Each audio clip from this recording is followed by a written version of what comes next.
Dunay pagpaklaro ang usa sa mga petitioner nga mibatok sa konstruksyon o mibatok sa Samal Island-Davao City Connector Bridge Project. Kini man nagpagawa sa Writ of Kalikasan ang Korte Suprema kalabot sa pagpatukod sa tulay. Ang detalye sa live report ni John D. Esteban. John D. Sara subling giklaro sa usa sa mga petitioner nga dili sila supak sa pagtukod sa tulay. Ang wala nila mauyon ni mao ang alignment sa tulay. Subling giklaro ni Attorney Mark Peñalver, ang Executive Director sa Interfacing Development Interventions for Sustainability o IDES, nga wala sila misupak sa pagtukod og tulay nga mosumpay sa Samal Island-Davao City. Ang ilaha, wala sila makauyon sa alignment sa ginatukod nga Samal Island-Davao City Connector Bridge. Kini human sa pag-issue sa Supreme Court o Writ of Kalikasan nga nagbando sa pipila ka hingtungdang government agency o sa Chinese contractor sa mga proyekto nga tubagon ang petisyon sa mga environmental group kalabot sa aktibidad sa pagtukod sa tulay nga nakadaot matud pa sa marine ecosystem. Niani usab og pagsaway sa kadaghanan ng mga petitioner tungod makahatag unta daw og kaharuhay ang tulay sa mga residente labi na sa pagdala sa mga pasyente sa dagko nga ospital ug ang pagbiyahe sa mga abot sa mga mag-uuma. Dili kami against the bridge. No, nga to lang is pangitaan na to og pamaagi or pangitaan na to area nga less ang iyang impact sa environment or wala choice impact sa environment. These coral reefs play their role as buffers no, sa kanang mga tsunami or mga storm surges.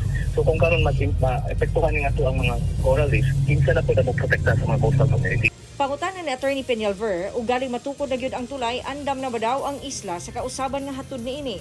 Pero in the long run, tunaw na to ang bigger picture ani. Unsa pud ang mahitabo sa Samal, of course. No, daghan ng mga infrastructure nga mga nulod diri, daghan ng mga businesses nga mag-put up diri, daghan ng mga investments nga mosulod, daghan ng mga sakyanan nga mosulod. Is Samal City ready for that?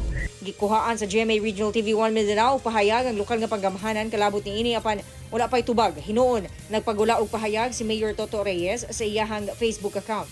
Kinsa miingon nga deserve matud pa sa mga Samaleños ang maayong kaugmaon ug kabahin ng tulay niini ug nanawagan nga ipadayon ang konstruksyon sa maong proyekto. Samtang taliwala sa mong issue, nagpagula sa og pahayag si kanhi Samal Island Mayor Aldavid Oy kinsa miingon nga dunay mga na-report nga mining operation sa Mount Hamigitan nga nadeklara nga UNESCO World Heritage Site pero daw way nag-file og Writ of Kalikasan. Tubag ni Attorney Peñalver, we are not part of the government. Ang question din nga dako is who allowed these operations to operate in those areas? Gi-question sab ni Attorney Peñalver ang matud pa environmental issues sa Samal.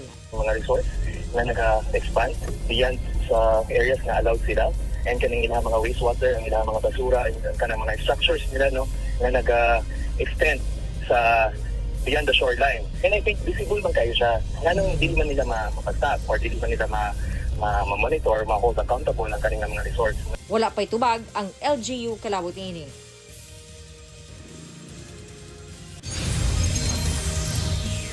Sara, pulo kaadlaw ang gihatag sa Supreme Court ngadto sa mga respondents sama sa DNR, DPWH ug Chinese contractor aron tubagon ang petisyon nga gi-file sa pipila ka mga environmental group. Sa karon ginapaabot pa usab no ang kining desisyon sa Court of Appeals kalabot sa ilahang request nga temporary environmental protection order batok sa konstruksyon sa maong tulay. Samtang daan ang giingon sa DPWH nga samtang wala pay desisyon ang korte, magpadayon ang ilahang konstruksyon sa proyekto. Sara. Okay, daghang salamat, John D. Esteban.